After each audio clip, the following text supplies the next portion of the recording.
건물 없는 교회 어울림교회 임목사입니다. 오늘도 고린도 특강 이어나가도록 하겠습니다. 자, 오늘의 제목은 고난 속에 맺는 열매라는 제목으로 하나님 말씀을 나누려고 합니다.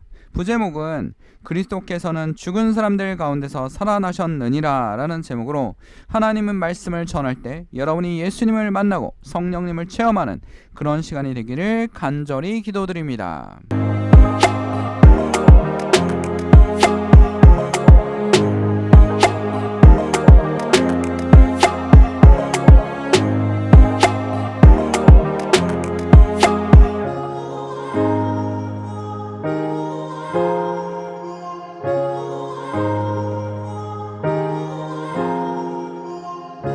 자, 고린도전서 15장입니다. 9절에서 11절 말씀입니다. 자, 고린도전서 15장 9절에서 11절입니다. 자, 나는 사도 중에 가장 작은 자라. 나는 하나님의 교회를 박해하였으므로 사도라 칭함받기를 감당하지 못할 자니라. 누굽니까? 바로 사도 바울입니다. 나는 사도로 칭하기 너무나 감당하기 힘들다. 사도 바울이 어떻게 했습니까?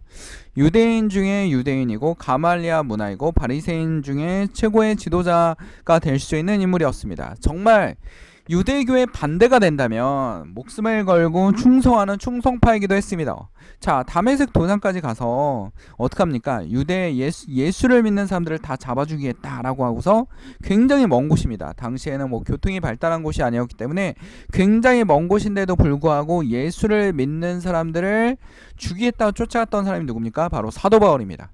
사도 바울. 어떻게 보면 완전히 예수를 만나기 전까지는 예수를 아주 증오하고 싫어하는 사람이었습니다. 굉장히 싫어하는 사람입니다. 근데도 불구하고 어떻게 했습니까? 다메섹 도상에서 예수님을 만났습니다. 예수님을 만났습니다. 당신은 누구십니까? 라고 했더니 네가 핍박하는 예수다 라고 분명하게 얘기했기 때문에 이 사람은 진짜 이 체험이 없으면 100% 변할 수가 없는 사람입니다. 사도 바울이 예수님의 증거가 될 수 있는 또 하나의 사람입니다. 왜냐하면 이 사람은 절대 변할 수 없는 사람인데 완전히 180도 변했습니다. 그래서 어떻게 변했습니까? 예수의 증인자로. 그래서 예수를 증거하고 다니고 또 굉장히 헬라어와 당시의 유대인들은 어떻습니까? 헬라어와 그다음 유대어, 히브리어를 잘 사용할 수 있는 또 엘리트 출신 아닙니까? 사도 바울이. 그러니까 이방인들에게 쉽게 하나님의 말씀을 정확하게 전달할 수 있는, 우리가 외국어를 그들의 표현대로 전달하기는 굉장히 쉽지 않지 않습니까? 근데도 불구하고 정확하게 전달할 수 있는 능력이 있는 사람, 굉장히 머리가 좋았던 사도 바울입니다. 하나님이 이 사람을 선택한 이유는 뭡니까? 이방인들에게 하나님의 복음을 심기 위해서. 교회가 이스라엘을 넘어서 유대교를 넘어서 어떡합니까? 이방과 로마 땅까지 전파되고 유럽으로 전파될 수 있는 그 디딤돌이 된 사람이 누굽니까? 바로 사도 바울입니다. 자, 사도 바울이 고린도 교회에서 얘기를 하고 있습니다. 그러나 내가 나된 것은 하나님의 은혜로 된 것이니 내가 주신 그 은혜를 헛되지 아니하여 내가 모든 사도보다 더 많이 수고하였으나 라고 돼 있지 않습니까? 더 수고하였으나 내가 한 것이 아니라 오직 나와 함께 하신 하나님의 은혜다. 하나님의 은혜로 된 것이지 내가 한 것은 아무것도 없다라고 얘기하는 사람이 누군가? 바로 사도 바울입니다. 사도 바울이 이렇게 죽도록 하나님 말씀을 전하는 이유는 무엇입니까? 12절에 그리스도께서 죽은 자 가운데서 다시 살아나셨다 전파되었거늘 너희 중에 어떤 사람은 어찌하여 죽은 자 가운데서 부활이 없다느냐. 지금 고린도 교회 사람들은 부활은 어떻게 사람이 다시 살아나느냐, 부활은 없다. 지금도 이런 걸 믿는 사람들이 있겠죠. 당연히 부활은 없다. 부활은 쉽지 않다. 지연한 얘기다 라고 얘기할 수 있습니다. 당시에도 그랬습니다. 예수님이 있었던 당시, 예수님이 부활하시고 승천하신 몇 년이 안 된 사람들도 이런 논쟁이 있었습니다. 어떻게 부활하느냐 라고 얘기할 수 있다라는 겁니다. 그렇게 사도 바울이 부활이 없으면 우리가 왜 이 복음을 전하고 있느냐라는 거죠. 부활이 없으면, 예수님의 십자가 사건으로만 끝났다면, 예수님이 없다면 우리는 하나님을 만날 수가 없다라는 겁니다. 하나님을 만날 수 있는 다리 역할, 그 다리 역할을 하시는 분이 누굽니까? 바로 예수 그리스도입니다. 하나님과 우리 사이에 엄청난 절벽이 있습니다. 그 절벽이 뭡니까? 죄라는 절벽 아닙니까? 자꾸 이 죄의 소용돌이 때문에 우리가 하나님 앞에, 창조주 앞에 갈 수가 없습니다. 잘못하면 어떡합니까? 가려고 애를 써도 절벽에 떨어져 죽을 수밖에 없다라는 겁니다. 근데 그 다리 역할을, 다리를 만드신 분이 누굽니까? 예수 그리스도입니다. 본인의 희생이 없이는 이거는 연결될 수 없다라는 거죠. 우리가 너무나 하나님 앞에 멀리하고 죄를 졌기 때문에 연결될 수 없다라는 거. 거룩하신 하나님 앞에 갈 수가 없다라는 겁니다. 하나님 우리와 소통하기를 원하지 않습니까? 그렇기 때문에 다리를 만드신 역할을 하신 분이 누굽니까? 예수 그리스도시라 합니다. 예수 그리스도는 우리에게 뭐합니까? 길을 만들어 주신 겁니다. 예수 그리스도가 뭡니까? 생명입니다. 뭐를 통해서 만들었어요? 고난을 통해서. 고난을 통해서. 지금 사도 바울도 어떡합니까? 자기가 열심히, 이게 가장 믿을 만한 대목이기도 합니다. 사도 바울이 왜 분명히 편안하게 살 수 있었는데 그 모든 편안한 모든 것들을 다 쓰레기로 여긴다라는 겁니다. 오물로 여긴다라는 거죠. 아, 쓰레기야, 전혀 오물이야 라고 생각하고 있습니다. 그러니까 굉장히 부와 명예, 권력을 모두 다 내려놓고 오로지 고통 중에 있는데도 불구하고 누굴 전하고 있습니까? 예수 그리스도를 전하고 있습니다. 어느 정도로 고통을 당했냐면, 자, 우리 고린도전서를 보면 이렇게 되어 있습니다. 그들이 그리스도의 일꾼입니까? 내가 정신 나간 사람들 같이 말합니다마는 나는 더욱 그렇습니다. 나는 수고도 많이 하고 감옥살이도 많이 하고 매도 더 많이 맞고 여러 번 죽을 뻔하였습니다. 유대 사람들에게 40에서 하나를 뺀 매를 맞는 것이 5번이요. 5번이야 매를 죽도록 얻어 터진 겁니다. 유대인 사람들에게. 채찍으로 맞은 것은 3번이요. 돌을 맞은 것은 1번이요. 그러니까 유대인들은 얘를 제거해야 되지만 제거를 꼭 해야지 어떡합니까? 유대교가 살아날 수 있다라는 겁니다. 얘가 가장 위헌 인물이라고 생각한 겁니다. 그래서 얘를 죽여야겠다라고 생각한 거죠. 돌로 맞은 것은 1번이요. 파선을 당한 것은 3번이요. 밤낮 꼬박 하루를 망망한 바대로 떠다녔습니다. 그렇죠? 얘를 죽여야지만 유대교가 유지된다라는 거. 예수를 죽이는 데 성공했는데 얘가 또 미쳐버렸네. 미쳐가지고 어떻게 하고 있습니까? 예수를 전하고 있습니다. 굉장히 호화롭게 살 수 있는 권력자이면서 가말리아 문화의 최고의 엘리트 출신인데도 불구하고 어떡합니까? 하나님 예수를 만나고 나중에 완전히 미쳐버렸다라는 겁니다. 심지어는 너희 지식이 너를 미치겠다라는 말까지 듣고 있지 않습니까?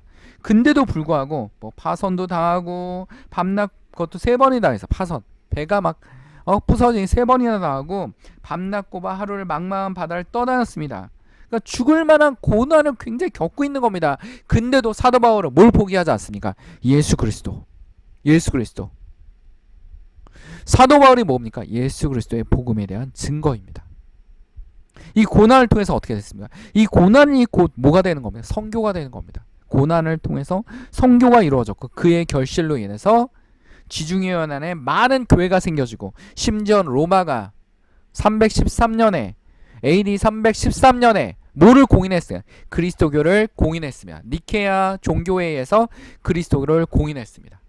황제도 콘스탄티노스 황제도 로마의 그 유명한 콘스탄티노스 황제도 그리스도교를 공인하고 국교화시켰습니다. 그게 뭡니까? 바로 로마입니다. 유럽을 거의 다 점령하고 있던 로마가, 그리고 굉장한 선진 문화를 가지고 있었던 로마가 뭐 선진 문화라고 얘기하기 좀 애매모호하지만 굉장히 그 당시에 다른 문화들에 비해서 굉장히 발달한 뭘 가지고 있습니까? 문화라고 얘기하기보다는 문명을 가지고 있었습니다.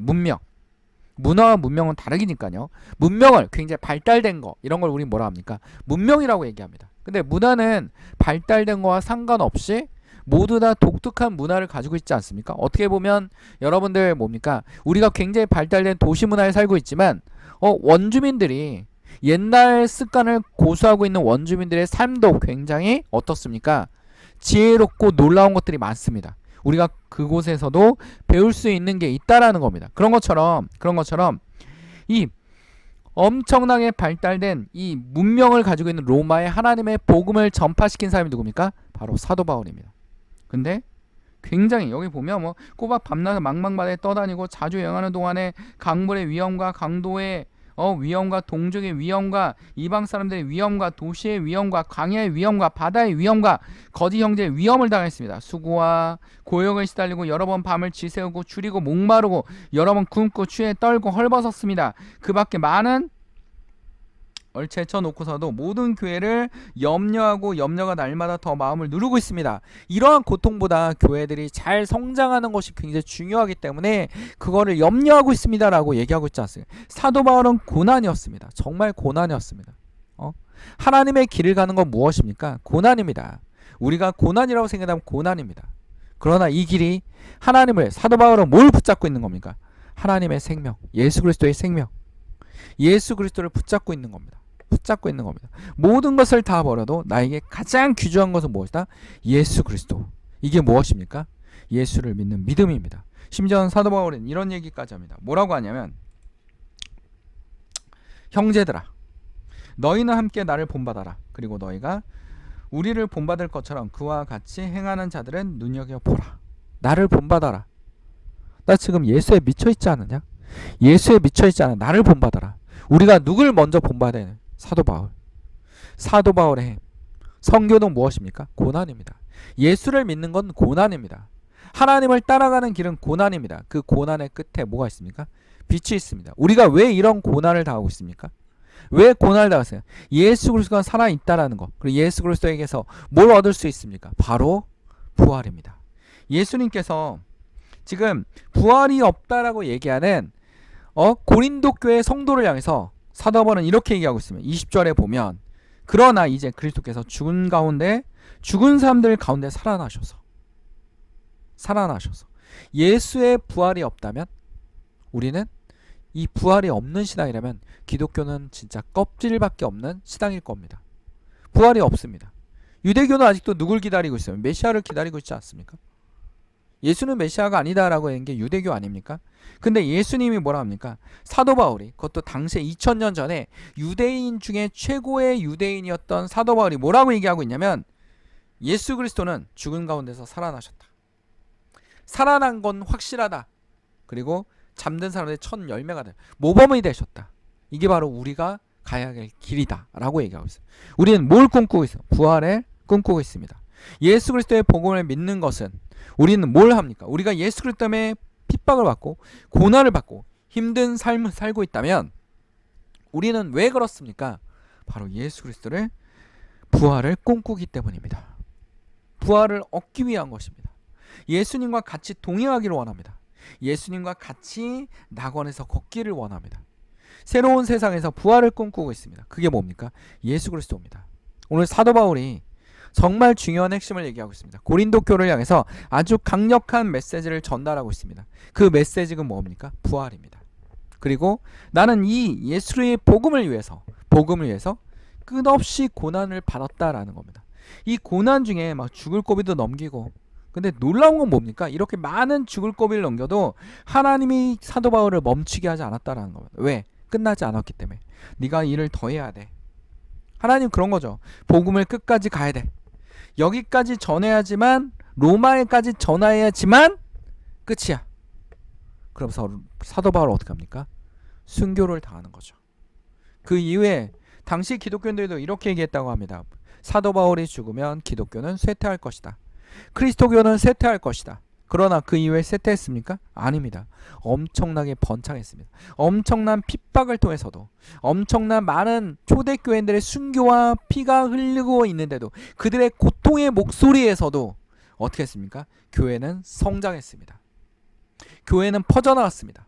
성도 수는 늘어났습니다. 심지어는 황제까지 기독교를 국교화시키고 공인화시켰다라는 겁니다. 그리고 어떻게 합니까? 유럽의 게르만들까지, 게르만은 이동 이후에 복음이 확장됐다라는 겁니다. 하나님은 멈추지 않고 일을 하십니다. 여러분이 하나님께 쓰임 받는다면 하나님은 그 쓰임 안에서 어떻게 합니까? 멈추지 않고 움직이게 합니다. 막 각종 고난이 오고 막 시련이 오고 막 죽을 고비를 넘기고 막 이래도 하나님은 어떻게 합니까? 여러분들에게 영광을 나타내기 위해서, 여러분을 쓰시기 위해서, 여러분을 써서 하나님의 복음의 디딤돌을 만들기 위해서 어떻게 합니까? 하나님의 그 고난을 모두 다 이겨내게 만드신다라는 겁니다. 그리고 복음의 끝은 어떻게 합니까? 하나님의 목적이 이루어지고 세계로 뻗어나가는 겁니다. 한국 교회가 무너지는 것 같습니까? 우리는 좀 더 잘 지켜봐야 됩니다. 이게 무너지는 건지, 아니면 지금 우리가 껍질을 벗고 있는지. 애벌레가 나비가 되기 위해서 어떻게 합니까? 엄청나게 그 황골탈퇴를 하지 않습니까?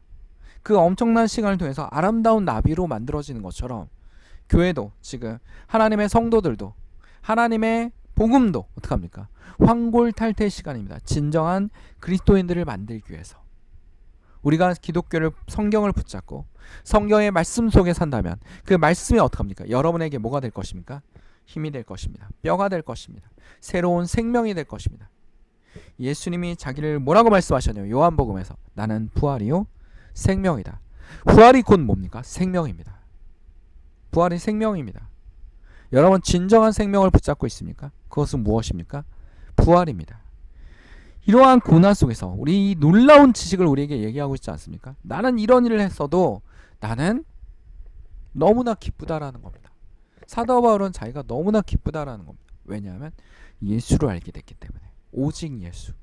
정말 대단합니다. 성경을 볼 때마다 느끼지만 이렇게 대단. 하나의 목표만 상하고 하나만 맹신하는, 진짜 맹신하는, 예수 그리스도만 맹신해서 모든 것을 버리고도 엄청난 고난을 당하고도 어떡합니까? 예수 그리스도의 길을 계속 걷고 있다라는 겁니다. 그것이 무엇입니까? 하나님의 사람들이 해야 될 길입니다. 몇몇 사람들은 이렇게 고난을 당하기도 하지만 어떤 사람들은 어떻습니까? 하나님께서 고난보다는 다른 일을 하게도 하십니다. 그러니까 너무나 이런 걸 보면서 교회는 힘들어, 그런 건 아닙니다. 그렇죠? 모두 다 자기의 달란트가 있는 겁니다. 사도 바울은 이 엄청난 달란트를 통해서 하나님의 복음을 확장시키고 지금 여러분 앞에 놓여있는 내가 어느 정도 감당할 수 있는지, 그 감당할 수 있는 무게를 누가 만드십니까? 하나님이 만드십니다. 하나님 만드십니다. 모세도 어떻게 합니까? 제가 할 일이 아닙니다. 난 늙었습니다. 거의 죽을 날이 다 되고 있습니다. 근데 어떡합니까? 그 200만이 넘는 이스라엘 백성들을 홍해를 뚫고 지나가지 않습니까?